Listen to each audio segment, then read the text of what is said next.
léegi yaa ngi yoosi réew mi di xëccoo ab rajo loolu lu tax. damay xëccoo ab rajo.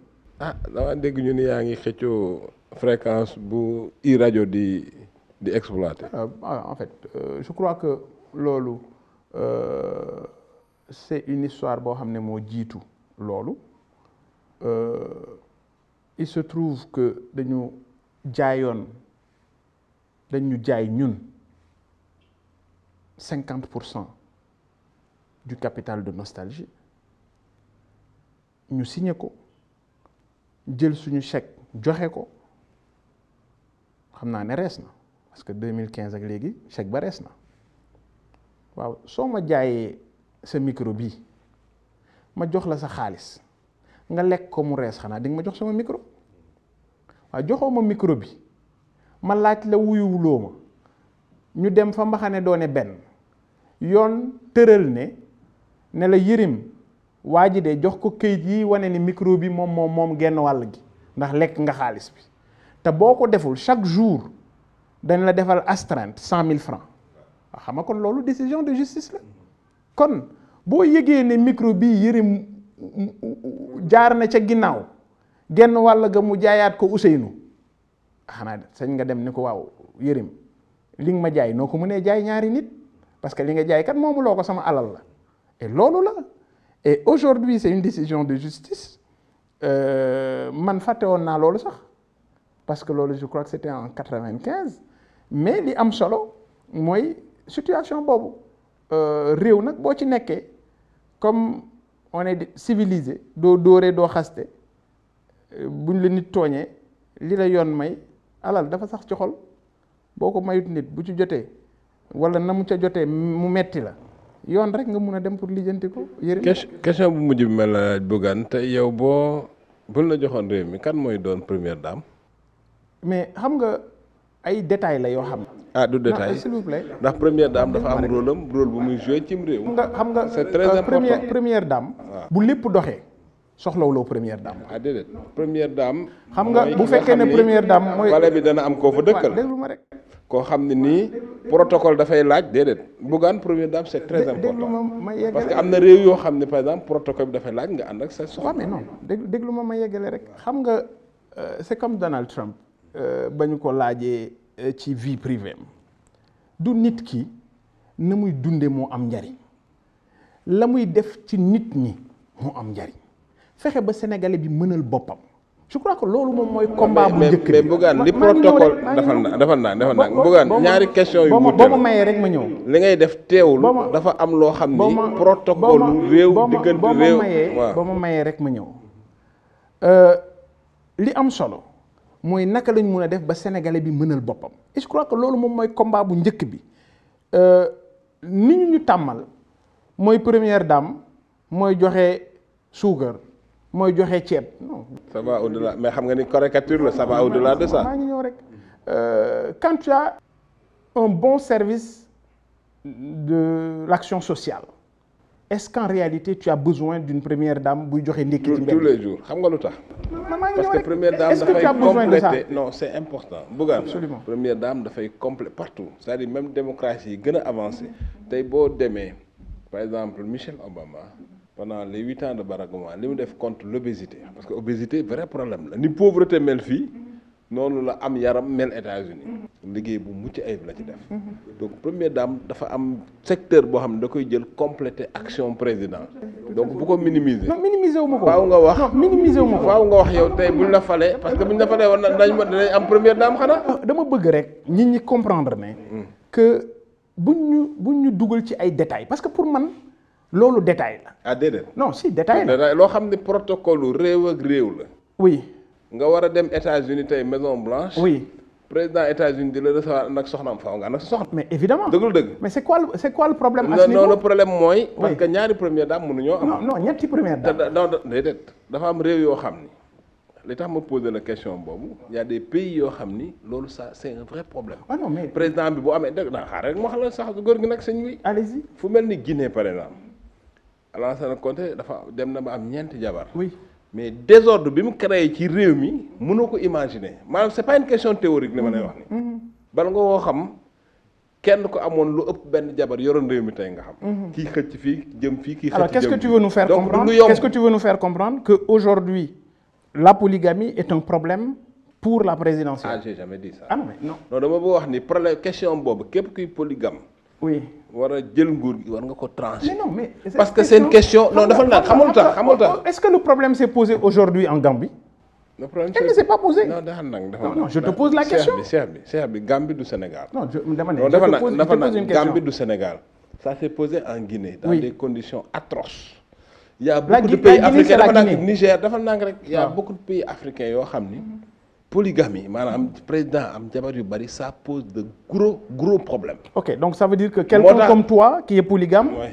Vos ambitions présidentielles sont quasi inexistantes à cause de votre situation matrimoniale. su ma demoon tey man. Oui. bay laaj réew ba jot ci. Oui. li may njëkk a def mooy de ma femme mooy première dame moo officielle. mooy dund mais officiel mooy lan. c'est-à-dire que quand tu as des femmes, elles sont toutes officielles. boo réglé wul problème boobu. non quand tu as une bugaan wax xaaral ma jox la benn exemple bu simple.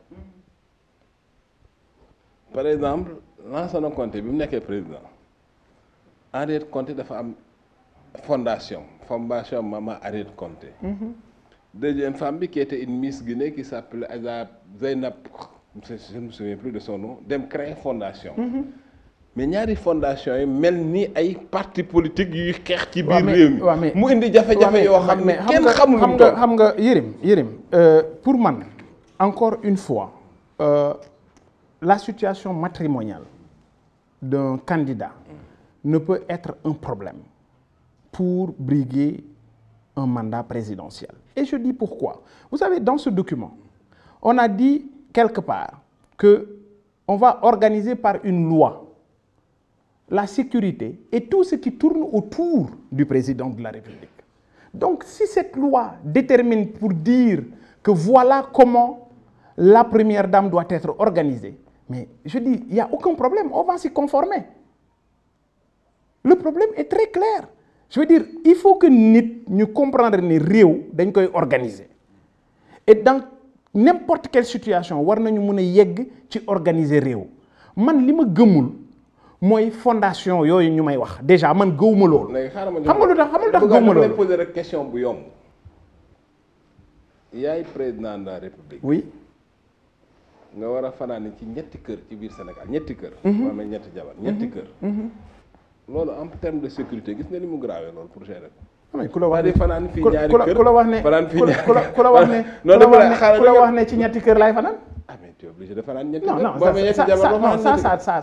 Ça tourne autour de mon organisation et ça dépendra de l'organisation que j'aurai.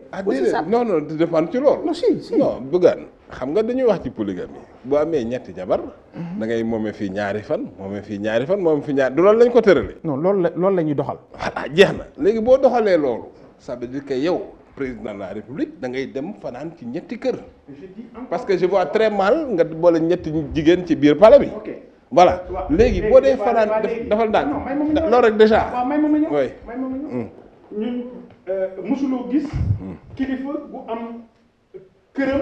ñu koy fekk mosuloo ko gis. kilifa gu am daf la mos a posé problème. kooku la na palais bi lay doon. donc day toog ci palais bi jigéen ñi. li ma bëgg ñu wax. en vérité pour man. honnêtement. que la situation matrimoniale d'un candidat devrait poser. Ah non xam nga non en fait man sama xalaat laay wax. ku ne nag mën nga am sa xalaatu bopp. je veux dire man gisuma différence entre Bougane le président ak Bougane mi nga xam ne tey mu ngi ci normal man samay kër moo dàq pale samay kër moo dàq pale man bugguma pale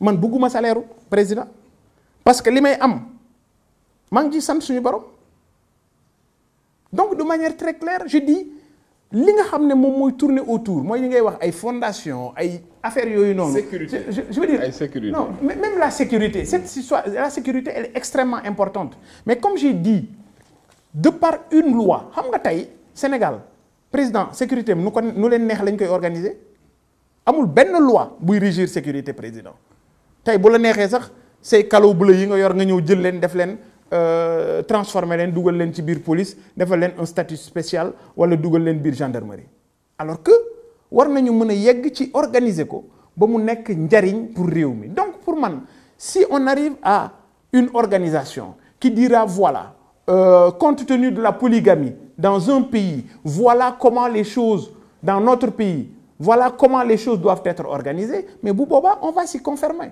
C'est que li ma bëgg a wax mooy c'est une situation effectivement tu as raison boo xam ne Sénégal musul ci confronté wu Sénégal musul nekk situation boo xam ne am na président bu am ñaar ñett ba ci ñeenti jabar, mais je dis gouverner c'est prévoir et il faudrait que ñu waajal situation bu demee noonu et cas de figure bu demee noonu et je crois que c'est ça qui fait avancer les choses. Voilà. Donc li ma jàpp mooy encore une fois c'est pas la situation matrimoniale du candidat qui va véritablement déterminer le résultat des actions qu'il va entreprendre li ëpp solo encore une fois mooy naka la ñuy def ba sénégalais bi mënal boppam. non wax nga lu am solo maanaam lu ñu war a xalaat la. Absolument.